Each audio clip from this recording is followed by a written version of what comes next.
Humanity now has unprecedented destructive power. Facts. Today's nuclear arsenals are so powerful that all-out global war could cause a nuclear winter and billions of deaths.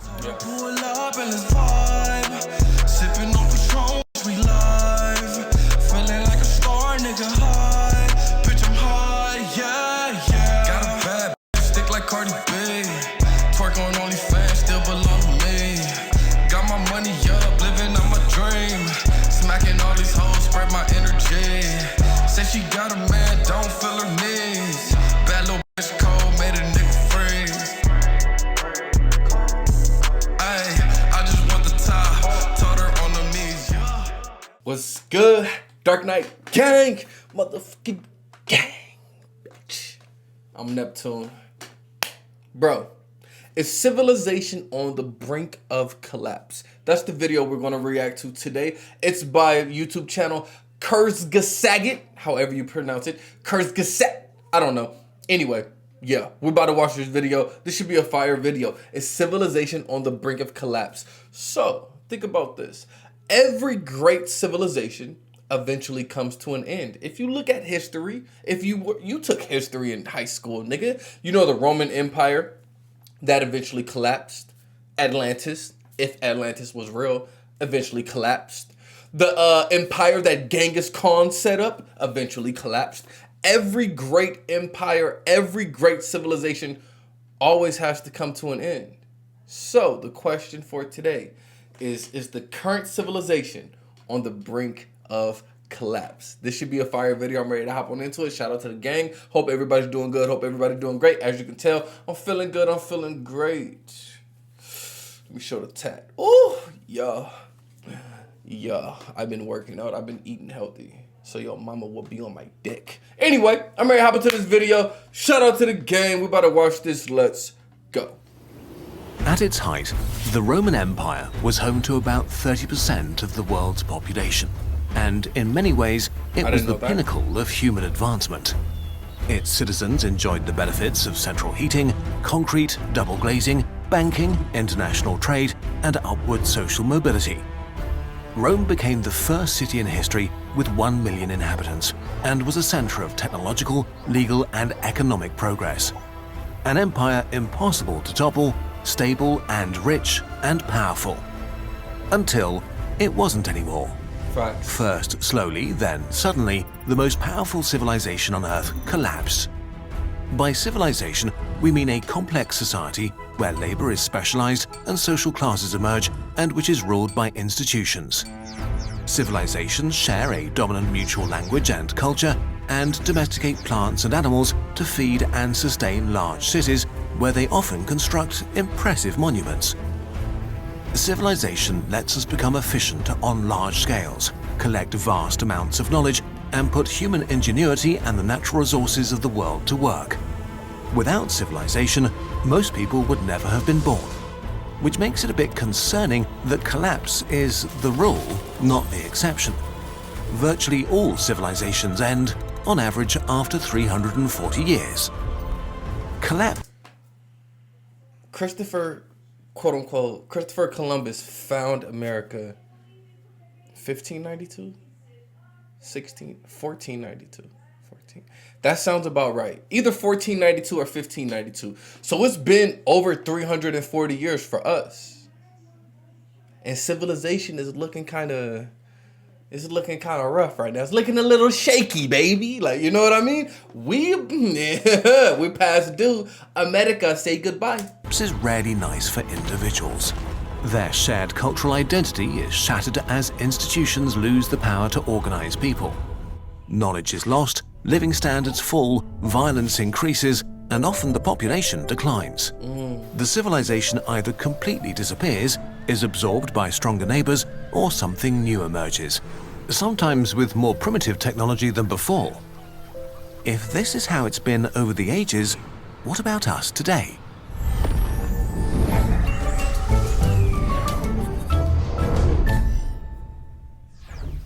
Just as Europeans forgot how to build indoor plumbing and make cement, will we lose our industrial technology, and with that our greatest achievements from $1 pizza to smartphones or laser eye surgery? will all this go away too? Today, our cities stretch for thousands of square kilometers. We travel the skies. Our communication is instant. Industrial agriculture with engineering. Hey, this is actually kind of cool to think about, bro.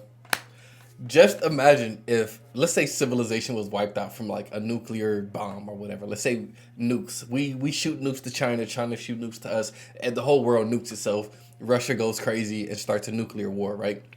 And let's say civilization ends. The people that survive and start the new civilization, just imagine how technologically advanced they would think that we are. Internet. I'm talking to you right now through a camera and a screen. How dope is that, bro? We are the most technology advanced civilization in all time. Throughout all history, I feel like we have the most technology. People like to say, oh, ancient Egypt. Ancient Egypt was fire, yes, but they can't compare to us. Engineered high-yield plants, efficient machinery, and high-potency fertilizer feeds billions of people.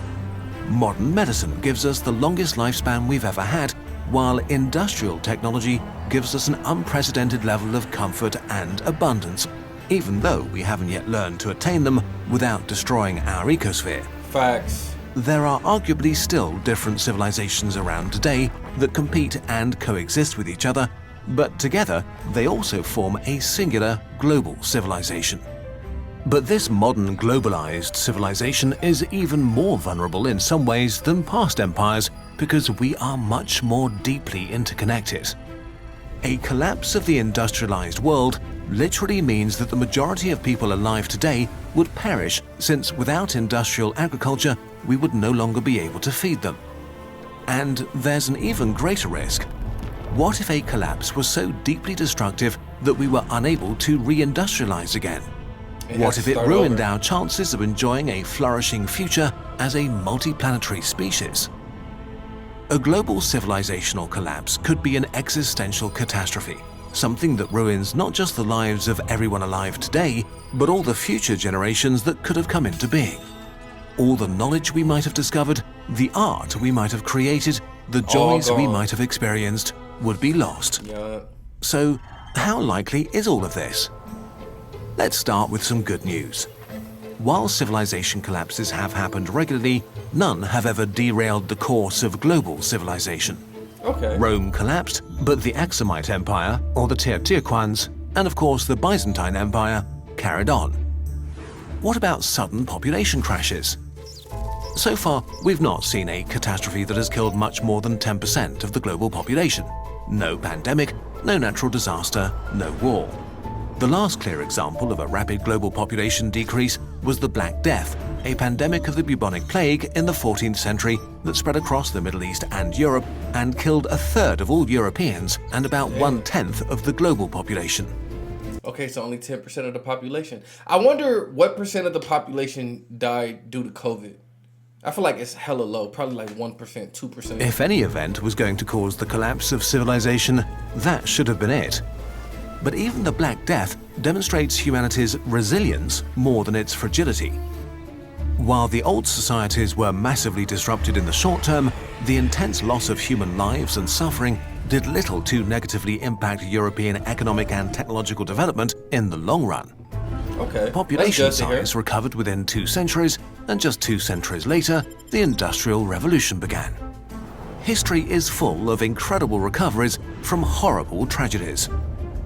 Take the atomic bombing of Hiroshima during World War II. I still can't believe we did that. Insane. 140,000 people were killed, and 90% of the city was at least partially incinerated or reduced to rubble. But against all odds, they made a remarkable recovery. Hiroshima's population recovered within a decade, and today it's a thriving city of 1.2 million people. That's pretty cool. Okay. None of this made these horrible events any less horrible for those who lived through them. Of course. But for us as a species, these signs of resilience are good news. Why recovery is likely even in the worst case. One thing that's different from historic collapses is that humanity now has unprecedented destructive power. Facts. Today's nuclear arsenals are so powerful that all-out global war could cause a nuclear winter and billions of deaths. Yeah. Our knowledge of our own biology and how to manipulate it is getting so advanced that it's becoming possible to engineer viruses as contagious as the coronavirus and as deadly as Ebola. Increasingly, the risk of global pandemics is much higher than in the past. So we may cause a collapse ourselves, and it might be much worse than the things nature has thrown at us so far. But if, say, 99% of the population died, would global civilization collapse forever? Could we recover from such a tragedy? We have some reasons to be optimistic. Okay. Let's start with food. Even if 90% of the population died, we can still recover from that? That's pretty dope. Humanity, we are extremely resilient.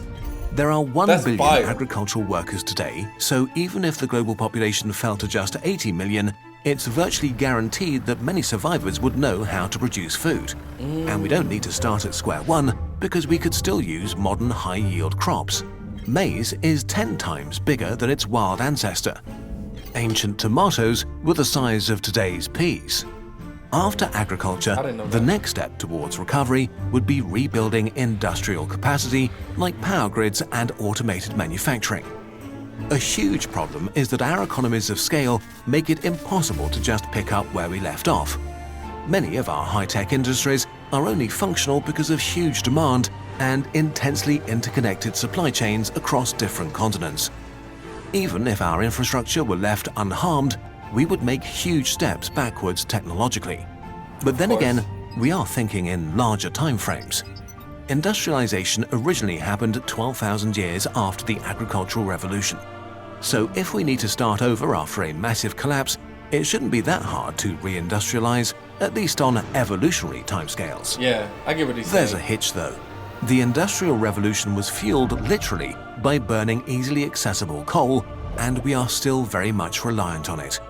If we use it all up today, aside from making rapid climate change much worse, we could hinder our ability to recover from a huge crisis. So we should stop using easy-to-access coal so it can serve as a civilization insurance in case something bad happens. Another thing that makes recovery likely is that we'd probably have most of the information. I wonder if there are scientists out there that are trying to come up with better ways to utilize energy. I feel like we are, because we all know global warming is a thing. If you don't believe it, you're just brain dead. But so we all know global warming is a thing. So I hope that we have new scientists who are trying to come up with different ways to generate power, generate electricity, you know? Listen, I'm not a scientist, so I don't have the fucking answer. Maybe everything should be solar powered. I mean, why not? If the sun provides free energy, I feel like we should definitely capitalize off the free energy that the sun provides. But let's keep going. Another thing that makes recovery likely is that we'd probably have most of the information we need to rebuild civilization. We would certainly lose a lot of crucial institutional knowledge, especially on hard drives that nobody could read or operate anymore. But a lot of the technological, scientific, and cultural knowledge stored in the world's 2.6 million libraries would survive the catastrophe. The post-collapse survivors would know what used to be possible, and they could reverse engineer some of the tools and machines they'd find. In conclusion, despite the bleak prospect of catastrophic threats, natural or created by ourselves, there is reason for optimism.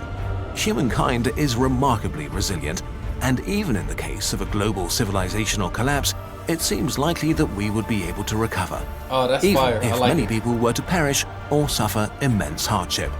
Even if we lost cultural and technological achievements in the process. But given the stakes, the risks are still unnervingly high. Nuclear war and dangerous pandemics threaten the amazing global civilization we have built. Humanity is like a teenager, speeding around blind corners, drunk without a seatbelt. The good news is that it's still early enough to prepare for and to mitigate these risks. I think so too. We just need to actually do it. All right, bro, that was a great video from Kurzga Saget, however you pronounce their name. Great video, bro. So they believe we can come back from any type of natural disaster, from any nuclear war, from any type of disaster that'll wipe out most of the population.